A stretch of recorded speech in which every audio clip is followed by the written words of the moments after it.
এটাই হচ্ছে সংঘের কাজ। সংঘের সামনে কোনো শত্রু নেই, না সংঘের সামনে মুসলিম শত্রু, না সংঘের সামনে কোনো খ্রিস্টান শত্রু।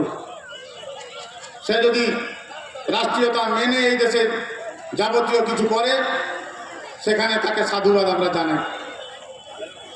সেই জন্য রাষ্ট্রীয় স্বয়ংসেবক সংঘের আরেকটি সংগঠন মুসলিম রাষ্ট্রীয় মঞ্চ, মুসলিমদের নিয়ে এই সংগঠন ভারতবর্ষের মধ্যে কাজ করছে।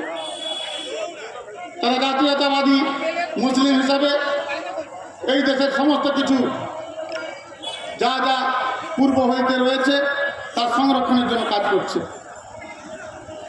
আপনারা বিভিন্ন সময় টিভি শোতে ফেজ খানকে দেখবেন, আরও অন্যান্য কার্যকর্তা রয়েছেন এই সংগঠনকে দেখার জন্য আমাদের ইংরেজি কাজ করছেন।